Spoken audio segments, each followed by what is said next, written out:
Welcome to Zwolle Station, located in Overijssel province in the Netherlands. The station was designed by Nicolas Kamperdijk and built by the Rijkswaterstaat in 1866.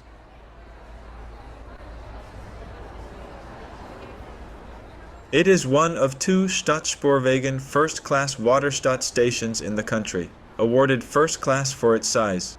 In 2023, the station served over 44,000 passengers.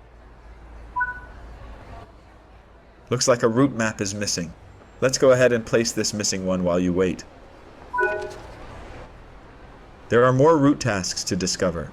Make sure to apply missing route maps, clear fallen trees, tidy up after fallen bikes, and fix miniature windmills.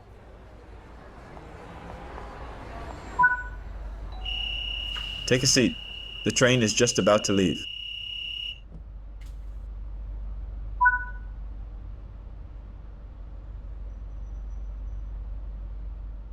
The station has a bike shed with spaces for 5,800 bicycles, one of the largest in the Netherlands.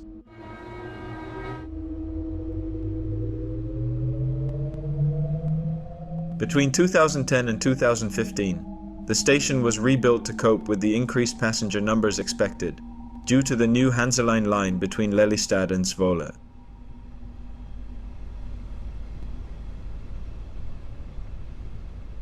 Welcome to the Netherlands. Embark on an all-new European journey in train sim world with Spoorlijn Zwolle, Groningen. Run express passenger services from the raised cab of the iconic NS ICMM Koploper, and dash between commuter towns with the modern NS SNG. A new country and new challenges await.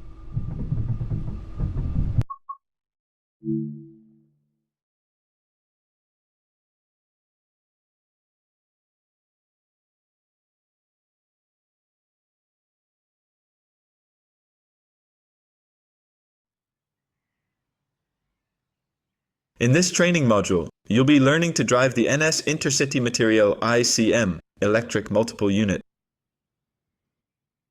Prototypes of the ICM were built and tested in 1976 to 77, with the first train sets coming into service in 1977.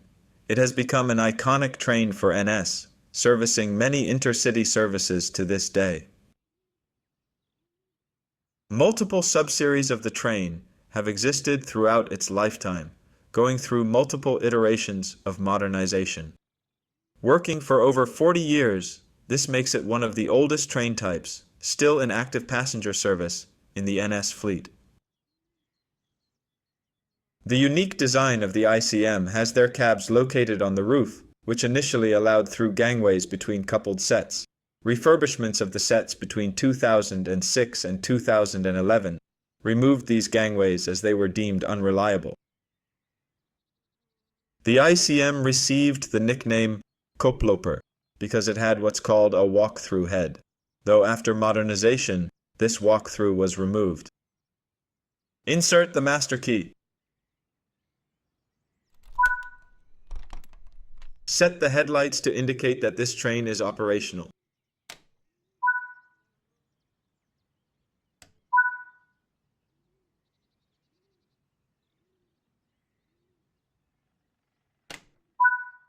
You will need to set the main mode selector. This cycles the train through 4 different modes: driving, parking, off, and cleaning.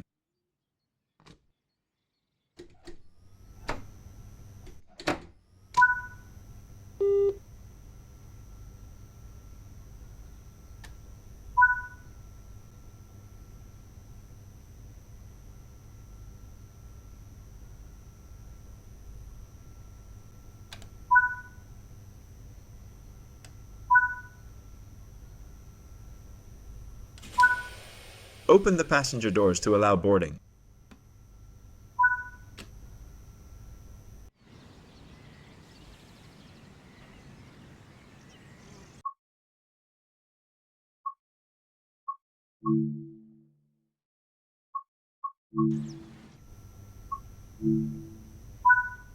Close the doors before departure.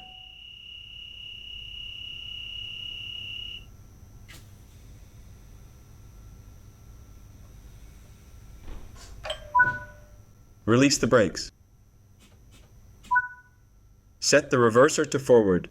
This controls the direction of travel. Move the throttle into the power range to get moving. With a designed top speed of 180 kilometers per hour, this train runs service speeds limited to 140 kilometers per hour.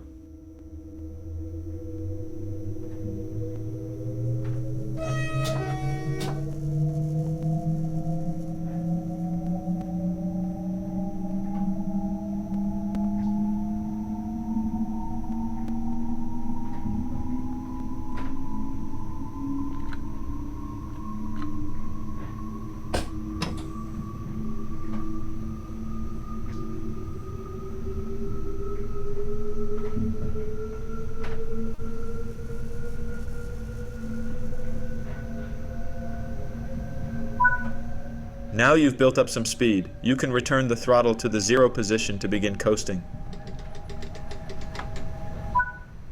On level grades, you can coast to maintain your speed, reducing energy consumption and stress on the motors. When coasting, always remain vigilant of the gradient, as changes could cause the train to speed up or slow down. Keeping to speed limits is important. If you begin overspeeding, apply a small amount of braking force by moving the train brake into the braking range.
You are approaching the station.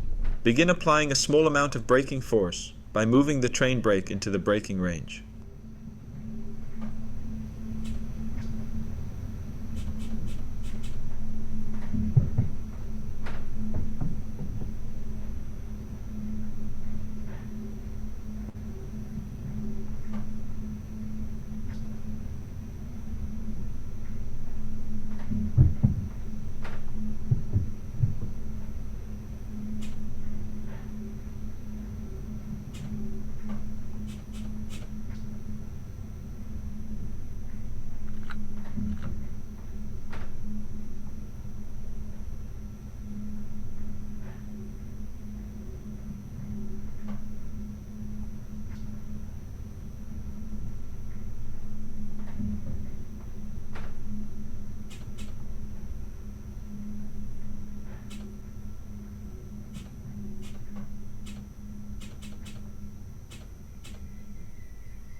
Good work. That concludes all of the basics of operating this train.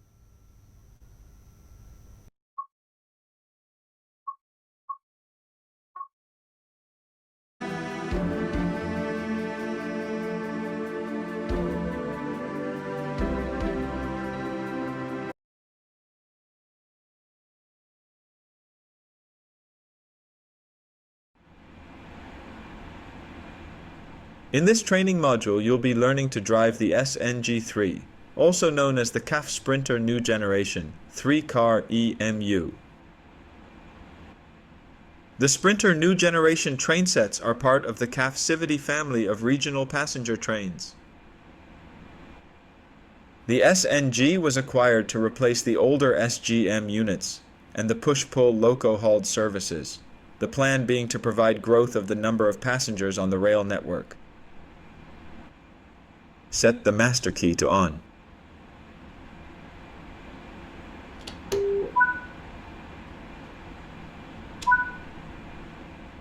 Open the passenger doors to allow boarding.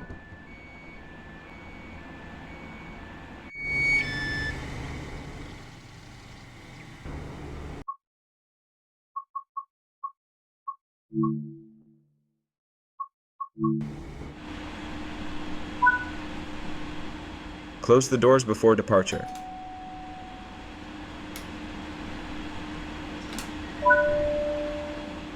Release the brakes.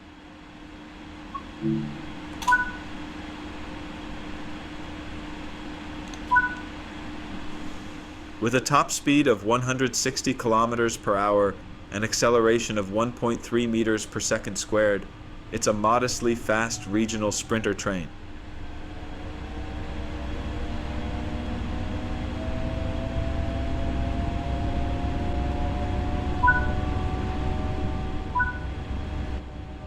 On level grades, you can coast to maintain your speed, reducing energy consumption and stress on the motors.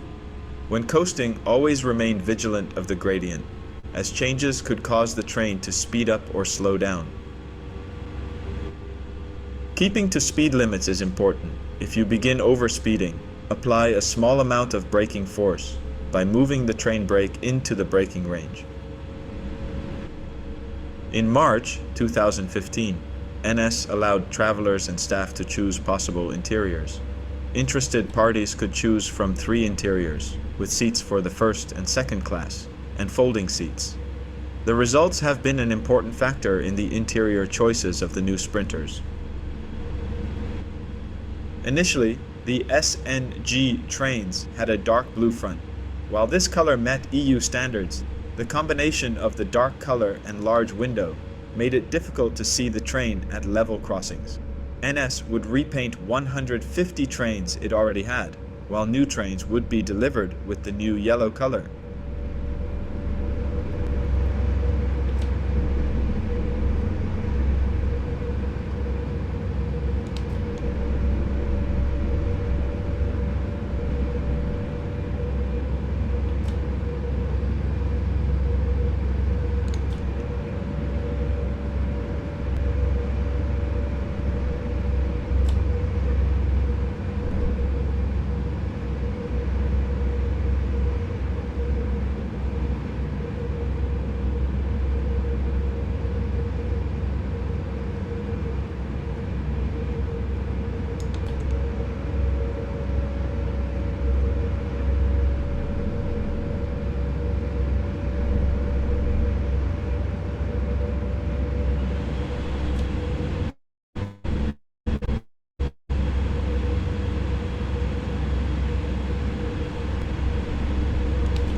You are approaching the station.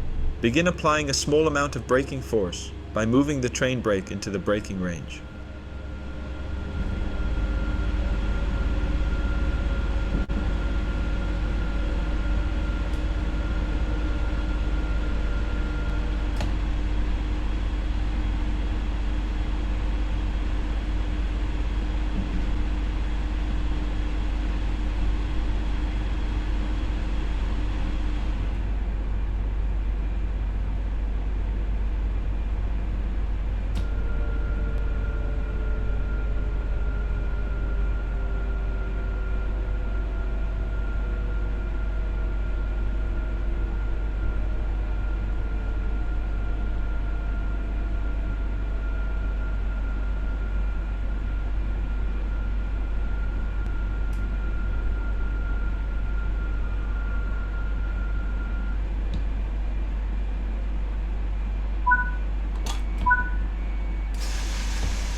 Good work.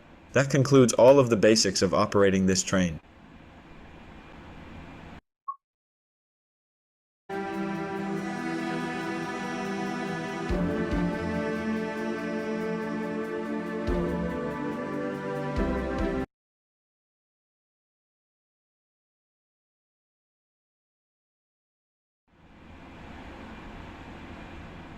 In this training module, you will be taken through the basics of the Dutch Automatic Train Control System, called ATB, which provides the in-cab safety and signaling system. ATB-EG, or first generation, covers the signal pulse codes and cab speed enforcement. ATB-VV, or improved version, includes track magnets installed at select stop signals, which provide increased protection. First, let's turn on enforcement of ATB. If you leave enforcement disabled, you will still receive guidance from the system, but do not need to take any actions. With enforcement enabled, you must react correctly or the train will be stopped.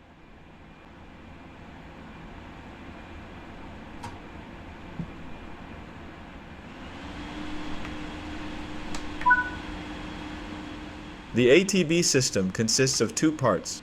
One within the track and signal infrastructure to generate pulse codes, the other on board the train to interpret and enforce speed restrictions. ATB-EG enforces speed restrictions between 40 and 140 kilometers per hour, determined by the pulse code being generated from the next signal ahead of the train. The principles of ATB works as follows. When approaching a slower section of track, a change in pulse code occurs, which will be detected by the train. The train picks up this pulse code change, and the ATB determines the new maximum speed to enforce. ATB only intervenes when the train speed exceeds the pulse code enforced speed, or the brake curve speed enforced by the magnets ahead of a stop signal. So long as you keep under these speed restrictions, ATB won't intervene. In this training module, you will be exceeding the speed restrictions to see the ATB intervention and learn the procedures for handling it.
When a speed restriction is exceeded, an alarm will sound to warn the driver.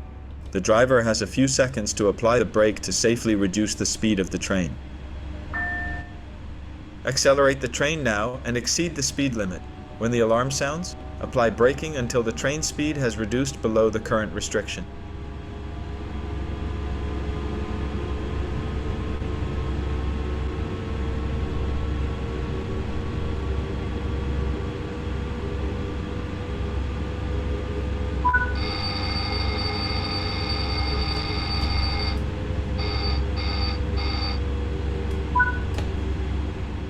If the brake is not applied in this time, ATB will enforce an emergency brake application to bring the train to a complete stop.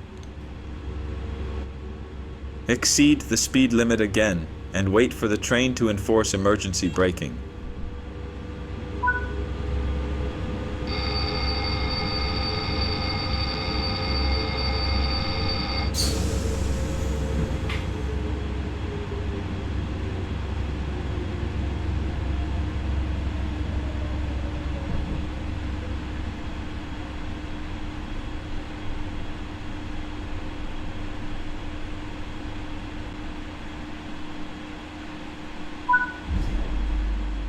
In a situation where you need to recover from an ATB-enforced emergency braking, the following steps are the required recovery procedure.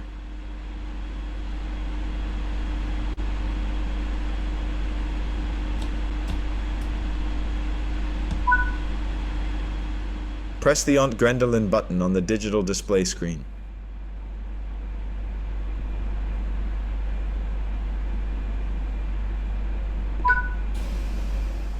Set the master controller back to the 0 position. There is an indicator on the display screen to indicate the emergency enforcement. The indicator will turn off after the recovery steps have been performed.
You will now experience an ATBVV enforced brake curve.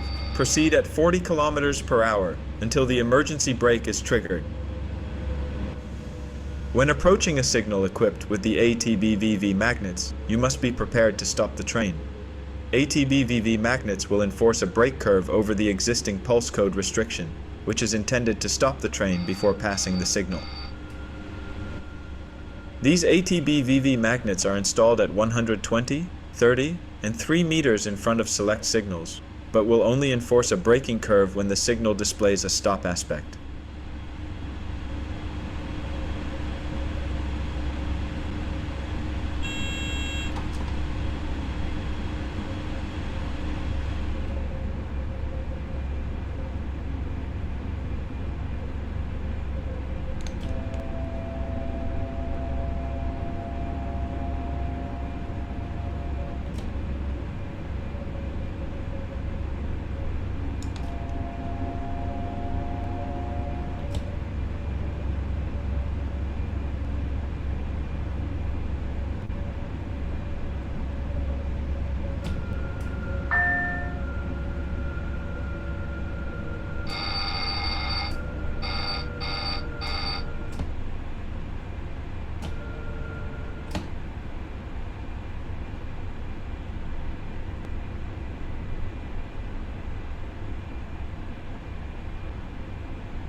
Perform the emergency brake recovery procedure, as previously demonstrated.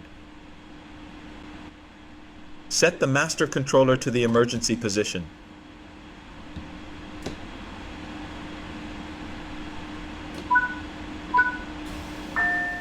Set the master controller back to the 0 position. When the signal aspect improves, these magnets will disable the brake curve, allowing the train to continue solely under the influence of the pulse code restriction. The train must pass one of these magnets in order for it to relay the command to enable or disable the brake curve. In some areas, there is also a disarming loop that stretches about 60 meters from the signal, which can disable the brake curve without needing to pass one of the ATB-VV magnets. It is recommended to proceed at no more than 10 kilometers per hour until you pass the signal to ensure you are clear of the braking curve. Until you pass the ATB-VV magnet, you will still be driving under the influence of the braking curve.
That covers the basics of the ATB safety systems. You can always replay this training module if you need a refresher on these topics.